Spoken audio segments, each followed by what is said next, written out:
Good morning, It is everybody. Say again. Good morning. Good morning. So welcome to another episode of Café con Christa, and I have my beautiful friend Paige with us this morning. And Paige has gone through quite a bit of things, and they say God would never give us more than we can handle without His help. And let me tell you, Paige is she is a true testimony to that. So without further ado, let's introduce Paige. How's it going, beautiful? Oh, it's good. Thank you for that beautiful introduction. Well, first of all, people don't know who you are, but they'll read about it when I type out the description for you. But I know you're on the go, so let's get into it. The first question I want to know is, who is Paige Thomas? Who is Paige Thomas in your eyes? These days, I mean, like, Paige Thomas has changed so much, as you know, over the last 2 years.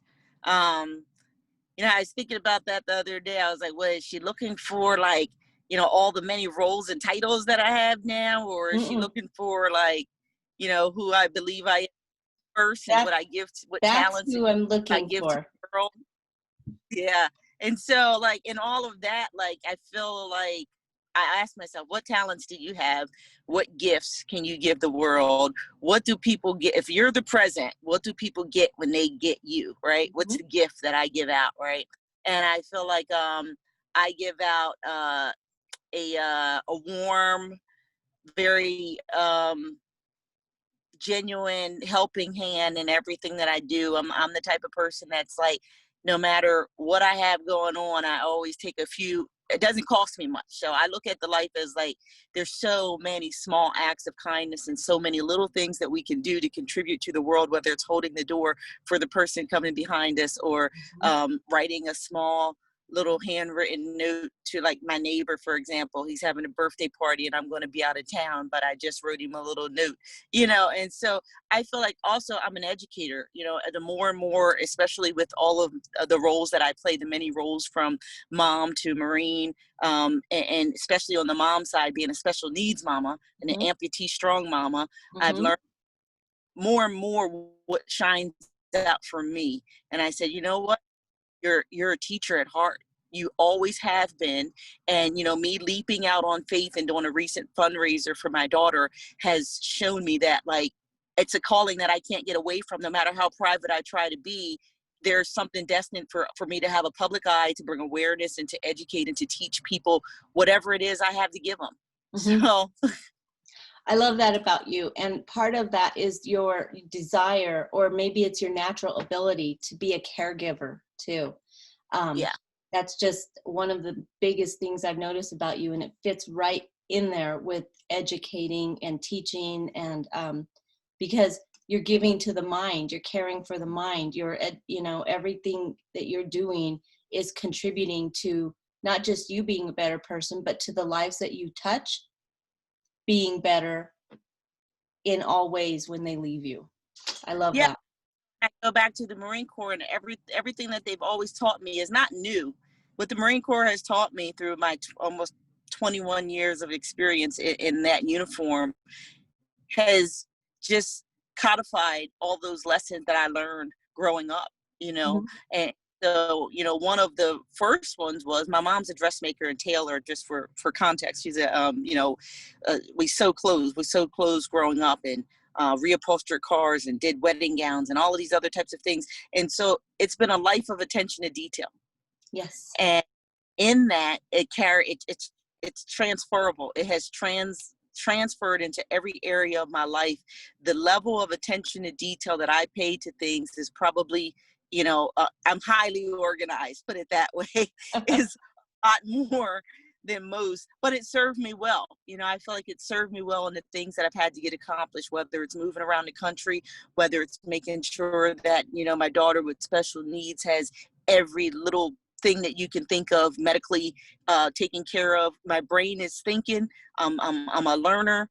I'm a teacher, you know, and so I feel like I read one time what Maya Angelou wrote in a book called Letters to Her Daughters, what you get, give, when you learn, teach. And I feel like it's everything. And the shortest lesson, simply stated, growing up, is my mom always said, leave stuff better than what you found it. And guess what? When I got in the Marine Corps, they said the same thing. Marines leave things better than we found it, because for a living, we go in and we tear stuff up. We're war fighters, right? We'll go wreck a country to you're pieces. building it back up.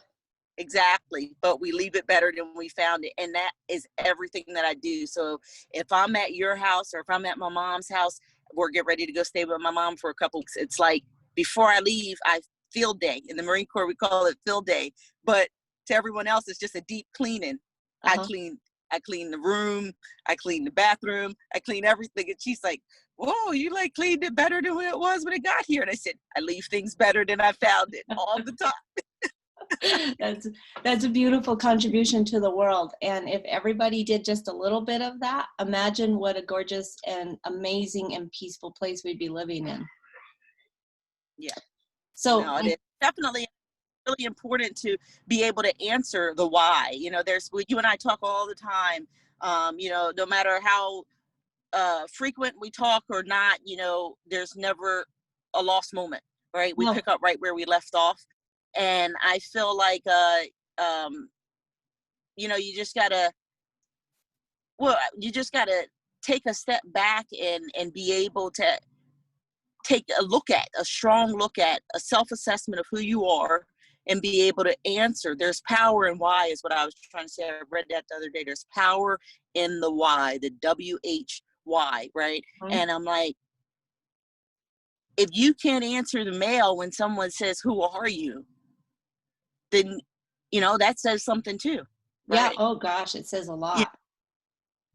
Yeah. So, Sure. You know, and so we take not all the time, you know, I live a reflective life, but I feel like, you know, I just sit down with myself and I take a look at myself sometimes, and then I'm inventory, and I always take a look at where you're strong at and where do you need to improve. We don't use the word weaknesses in my house or in my office. I say, where are your strengths? What do we need to improve ourselves on? Right. That's right. Because you know what? Weakness is a state of mind. Truly. Yeah. Truly. So my next question for you is, I'm going to let you pick it, because there's so many, but yet you challenged and triumphed through all of them. What significant hurdle have you had to jump to get to where you are today? And we're talking about you. Personally. However you care to take it, but we are talking about you. So many areas, right? I mean, you could be asking me, I have to jump to, you know, be a field grade officer in the United States Marine Corps. What did I have to jump in order to start a family, or to move around the country, or so many things? Or, okay, so if I answer it very, very personally, you know, what hurdle did I have to jump in order to be comfortable with myself and my station in life, right? And understand that where I'm at is where I'm supposed to be, you know, and that God makes no mistakes, right? And that we're the challenges that I face were intended to be faced. Okay. And so they say, you know, what has befallen you was meant to befall you, right? Because if it wasn't, if it was meant to be different, it'd be different. Right. And so I would say, in all of the largest hurdle that I had to overcome was really just accepting that leadership is a lonely place. It is. Oh yes, it is lonely. And so when you're and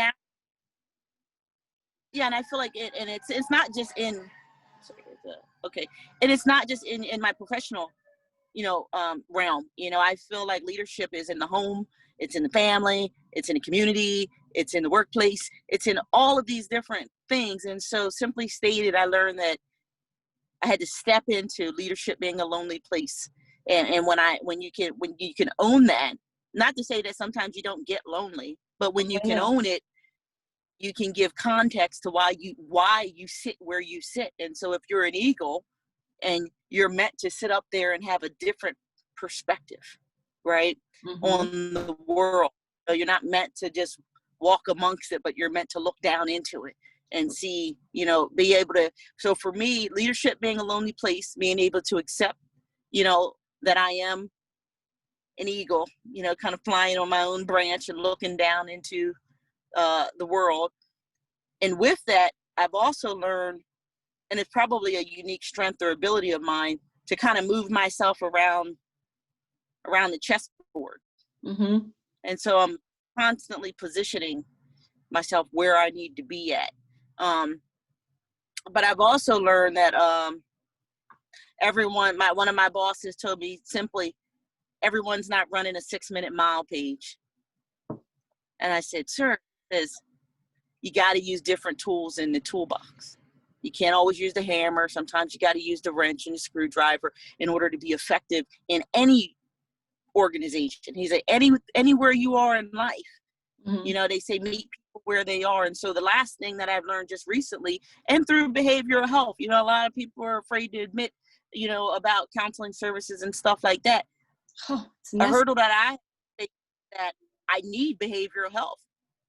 I need it. Mm-hmm. I need the rudder steers. I need someone to listen at a level that I communicate that most people that I interact with, they can't run at that pace.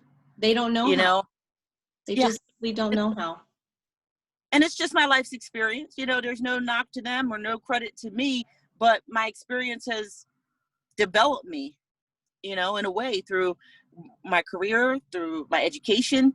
And that's what we are. We're all a product of our life's experience and education. And so I'm not going to discount or diminish mine because I have been highly educated and because I have, been, exposed to many different things in the military, is why I am and who I am, today.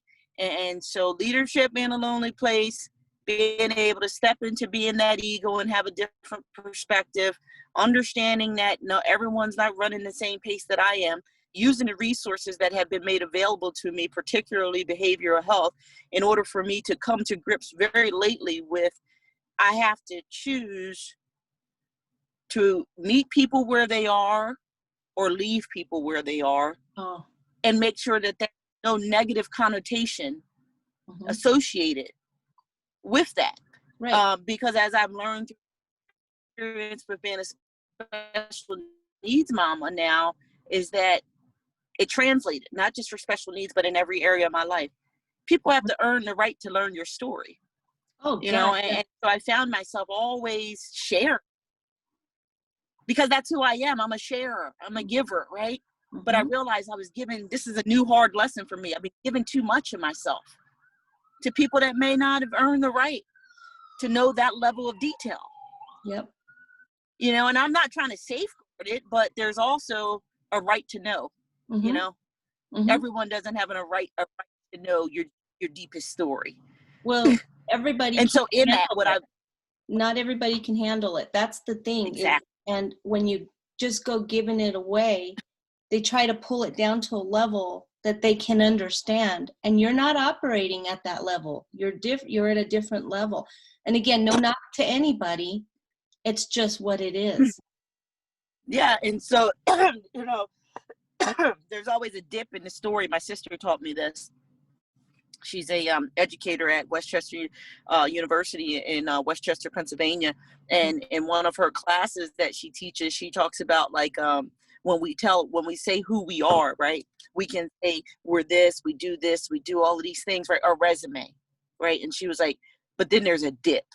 And she was like, in order to make yourself, not even make yourself memorable, but to give a piece of yourself. And that's the way I've always learned it, is that when you're teaching people, you give a piece of yourself. I took it just from teaching, but in anything that you do, you give a little piece of yourself. You have to pick what that piece is going to be, but that's what's going to help that person relate to you, when you can give a piece of yourself that feels very human to them, right? And not a machine, because I get that type of feedback all the time too. You're just a machine. You just go. But I operate at a high level. It's just who I am. Right. Right. But the dip. Okay. So in all of this, I found that my marital status has not remained what I would like it to be. I entered marriage, very sacredly and for specific reasons and stuff, and it's not working out that way. Mm-hmm. Okay. And so the dip is that I'm now doing things alone in a different, alone and in a different state of mind than what I would have ever imagined. So that is the largest hurdle, because I'm an idealist too. People would call me a perfectionist and idealist and all of these things. And I am pie in the sky. So I've had to learn about this reality so that I'm not so heartbroken when life happens to me. I can't be despondent, right? I still have to have hope in the mercy of our maker that there's a reason. Well, and so that totally led me to leave people where they are or meet people where they are, and I decide.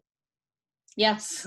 Yes. And discovering that you have the power to make that decision is empowering. It's so empowering, and that's a huge discovery. And if we can discover that when we finally accept and discover that, that's probably the greatest gift that we can get from our maker, right? Yeah, I think so. It's hard work. I mean, it's not easy. It sounds, okay, right? But it took a long road, a long journey, to get there. And it took doing your own work, behind the scenes, in prayer, counsel, and everything. You have to do the work in order to gain that type of perspective.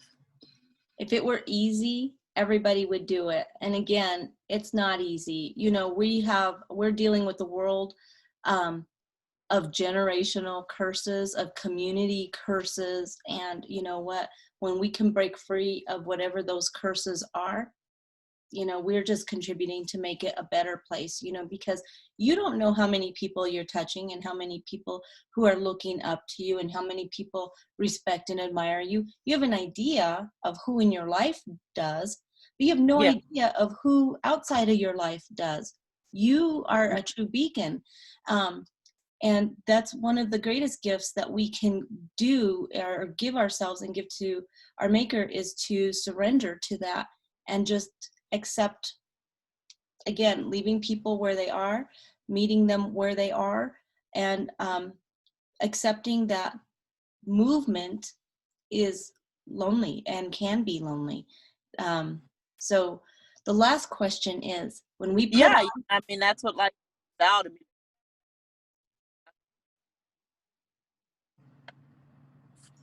Say that again. I didn't hear you. Oh, I said say that again. I didn't hear the question. Oh, the last question is, what does the world look like if we all put on a pair of Paige's sunglasses?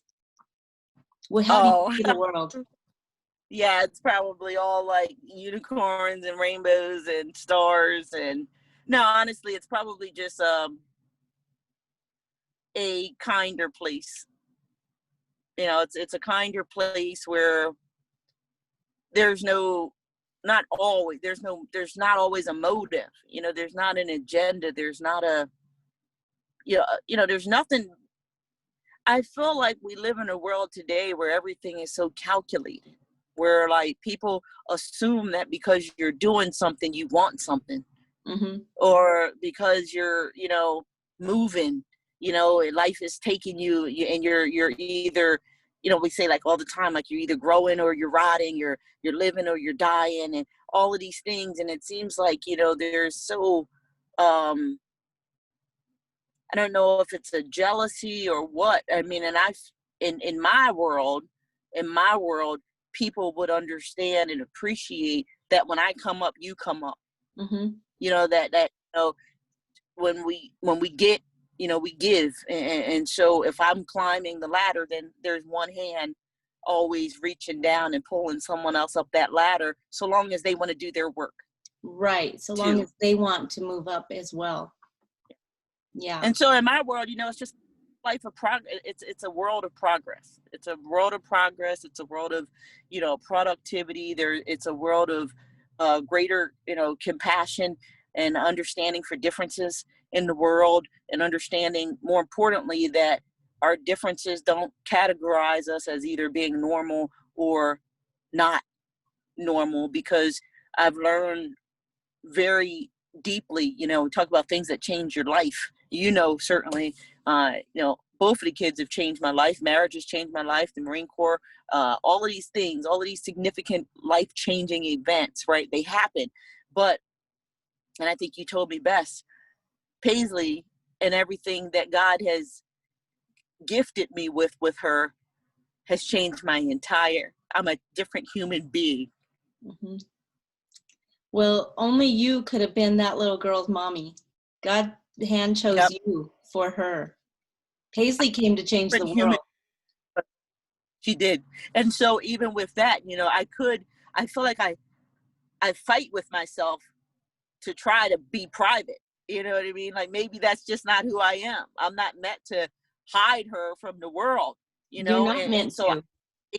I've taken this leap of faith in order to leap with Paisley, because I know that it's not me pushing an agenda through her. It's not my wants through her. When she walks into a room, she changes the dynamic. Oh, yeah. And so if we have the opportunity to change just a piece of the world, a small piece, then I feel like we will have done our part. And I will have taught her lessons about legacy and about compassion and about awareness and education and the charity of a smile. Her smile is infectious, and her so little groove. I look at that as a charity for both kids. But, particularly, just because we're talking about her, the last 2 years have made me a different human being.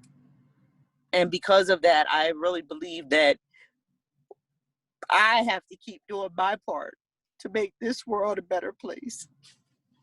You're already doing it by everything you are doing for your daughter, everything you are doing for your son and for you.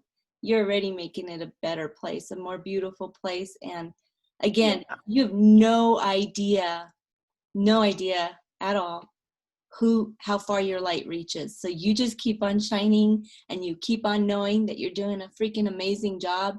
And every time that life seems a little bit lonely, because again, we just covered that, you just remember the higher you are, the further your light shines. Thank you. Thank you. Thank you. Because I've learned so much from you too. And I just love you to pieces. Just because it said Alicia Keys did a interview with Oprah on one of the podcasts. And she wrote in her recent book, she signed brightly and to be at full wattage. And I feel like that is just something that I've written into my affirmations, that like, and a new thing that I've done for myself in order to not get down on any new circumstance or something. Mm-hmm. When something happens, instead of freaking out, right, and getting anxious about it, I quiet myself and I say, find the light. There's something, there's a reason why this is happening. And the faster that you can find the light, you can find the lining, that silver lining, the faster that you can get to that page, the better off. You don't have to understand it, but the faster you can accept that there's a reason. Like, short example is Major got sick this week on Tuesday. Well, he's not fully sick, but his nose is running. They said it's running constantly at school, and they're at the Child Development Center on the base, and they call me. This is around 11 o'clock, and they said, we have to dismiss Major from school. And I said, okay, for what? They said a runny nose. I know we're being extra cautious with COVID and everything else going on. So they said 72 hours he has to be dismissed from school. And I'm like, that's my whole week. Mm-hmm. Like, you're taking me out of the fight for the whole week. I can't go back to work for the whole week. Right. And so, and then they said, well, not just him, but Paisley has to go home too, because she's in the same household as him. Right. So now I've already paid for childcare. I don't have backup childcare right away. I'm supposed to be doing a lot of stuff at work this week in order to get out of town tomorrow. Mm-hmm. And in my head, I'm like, this ain't the week. This is there's so much to be done. But here's the so what. So that happened on Tuesday, and on Wednesday, some maintenance was rescheduled at the house. Okay. Then it was rescheduled Thursday, And this had to do with landscaping and patio work and so, things that I needed to be there for. Mm-hmm. You know what I mean? Things that that should not have been done without me being home. So it worked But I was out. able to tell. Yeah. So I said, where was the light? I was able to seamlessly transition to telework because that's an option, Mm-hmm. right? I got a strong team at work, and the Marines kept me informed, and I was able to call them and chat with them. I was able to get one of the nannies in to help out on Thursday, and I was able to be there for the maintenance happening in the home the way it needed to. Find the light. Find the light. Mm-hmm. Most people would have had a breakdown. Well, my beautiful friend, thank you so much for sharing so much of yourself with us. And thank you so much for being a part of my life. I told you over and over, and I mean it with every breath that I say it with, I love you. And let's talk again soon outside of Zoom. Okay, love you too. Let me know when you have a chance, and you go about your day and go treat yourself. All right, you guys have a good day. You too. Bye-bye.